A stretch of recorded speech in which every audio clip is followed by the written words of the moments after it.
Sementara itu, Resmo Polda Metro Jaya berhasil meringkus seorang asisten rumah tangga yang melakukan pencurian sejumlah barang berharga milik majikannya di Depok, Jawa Barat. Pelaku ini bawa kabur ponsel dan motor korban.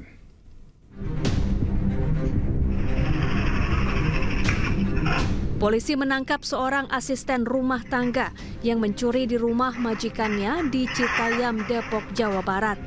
Aksi pencurian terjadi pada Februari kemarin. Pelaku membawa kabur ponsel dan sepeda motor korban.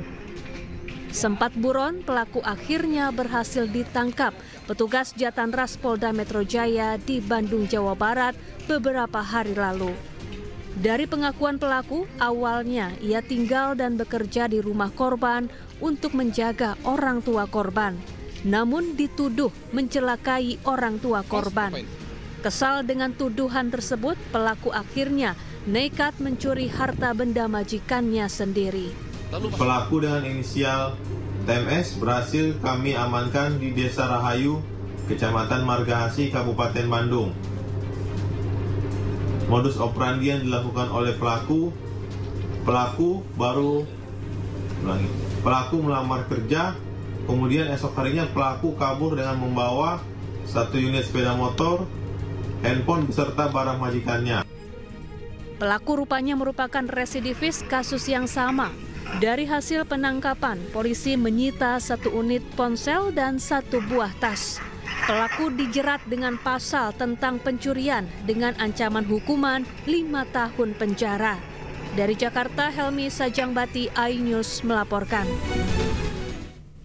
Pemirsa, polisi menetapkan 3 anak perempuan di bawah umur sebagai tersangka kasus perundungan terhadap seorang anak perempuan di Tambora, Jakarta Barat.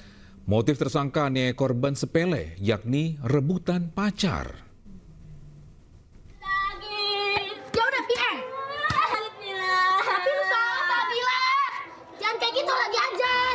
Unit Perlindungan Perempuan dan Anak Polres Jakarta Barat menetapkan 3 anak perempuan masih di bawah umur menjadi tersangka kasus perundungan terhadap seorang anak perempuan yang juga masih di bawah umur di kawasan Tambora, Jakarta Barat. Polisi telah melakukan pemeriksaan terhadap sejumlah saksi dan juga melakukan gelar perkara. Dari hasil pemeriksaan, ketiga bocah perempuan di bawah umur jadi tersangka karena terbukti melakukan perundungan disertai penganiayaan. Polres Metro Jakarta Barat telah berhasil menetapkan 3 anak berhadapan dengan hukum, di mana yang pertama adalah kami utamakan keselamatan korban, di mana anak ini sudah kami lakukan pendampingan beserta psikolog, kemudian beserta dengan orang tua korban, dan sebelum kami menetapkan 3 anak berhadapan dengan hukum ini, kami sudah melakukan gelar perkara, melakukan pemeriksaan saksi-saksi, visum et repertum, sehingga dari perkara tersebut sudah berhasil kami tetapkan 3 anak berhadapan dengan hukum. Kasus perundungan ini viral di media sosial beberapa hari terakhir. Ketiga tersangka melakukan penganiayaan terhadap korban hanya karena rebutan pacar. Ketiga tersangka dimasukkan ke panti sosial anak karena mereka masih di bawah umur. Dari Jakarta, Miftahul Gani, iNews melaporkan. Pemirsa, seorang perempuan di Gresik, Jawa Timur ditetapkan sebagai tersangka kasus pembuangan bayi yang baru dilahirkannya. Pelaku membuang darah dagingnya ke tong sampah di toilet pabrik karena malu hamil di luar nikah.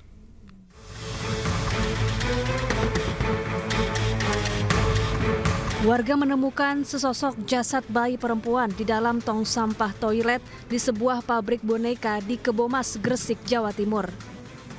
Setelah diselidiki, polisi menangkap ibu bayi malang ini, seorang perempuan berinisial JC berusia 20 tahun.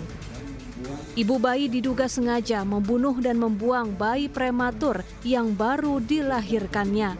Pelaku mengaku melahirkan seorang diri di toilet pabrik. Adapun motif pelaku membuang bayinya lantaran malu hamil di luar nikah. Ini mengakibatkan luka pada leher, mulut, dan kepala bayi sehingga bayi meninggal dunia. Untuk motif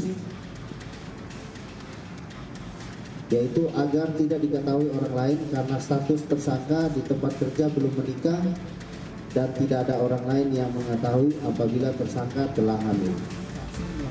Atas perbuatannya, pelaku dijerat dengan pelanggaran Undang-Undang tentang Perlindungan Anak dan terancam hukuman maksimal 20 tahun penjara.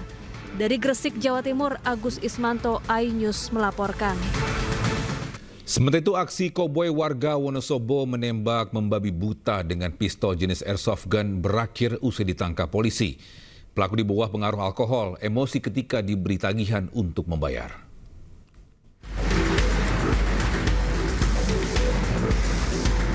Aksi koboi seorang pria berusia 42 tahun, warga Sekuk Kalikajar, Wonosobo, terekam kamera pengawas. Pelaku membabi buta menembak ke arah kerumunan di dalam sebuah kafe di Desa Jolontoro, Sapurang, Wonosobo, pertengahan April 2025. Kerumunan itu bubar, namun salah satu tembakan mengenai pinggang anak di bawah umur yang tengah membersihkan kolam. Kejadian bermula saat pelaku di bawah pengaruh alkohol menolak membayar dan justru marah ketika ditagih. Pelaku yang merasa namanya cukup dikenal bahkan meminta minuman gratis hingga lakukan penembakan dengan airsoft gun.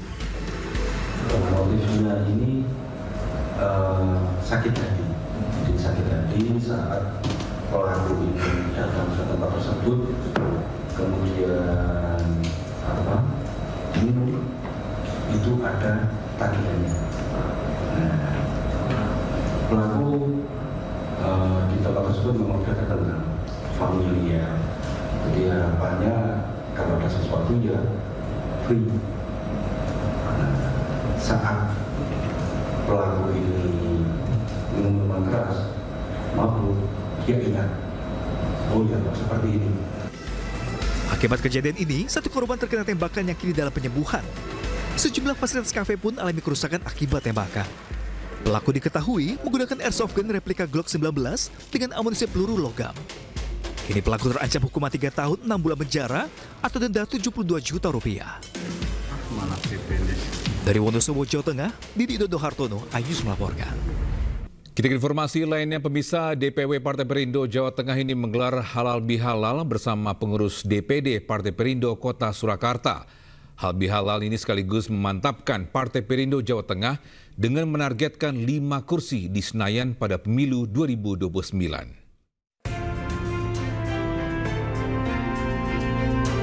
Partai Perindo memberi perhatian besar pada Pulau Jawa sebagai kunci kemenangan pada pemilu 2029 mendatang. Untuk meraih kemenangan ini, DPW dan DPD Partai Perindo Surakarta menggelar halal bihalal sekaligus rapat koordinasi bersama jajaran pengurus serta para kader yang turut dihadiri Wakil Wali Kota Surakarta Astrid Widayani. PLT Ketua DPW Partai Perindo Jawa Tengah Andi Azwan menargetkan setiap daerah pemilihan meraih kursi di parlemen dan para kader partai diminta optimis dengan kerangka kerja yang terukur. Jadi apa yang dilakukan kita ini, makanya saya tekankan adalah kolaborasi. Kalau kolaborasi kita lakukan bersama-sama, ini kita akan capai itu.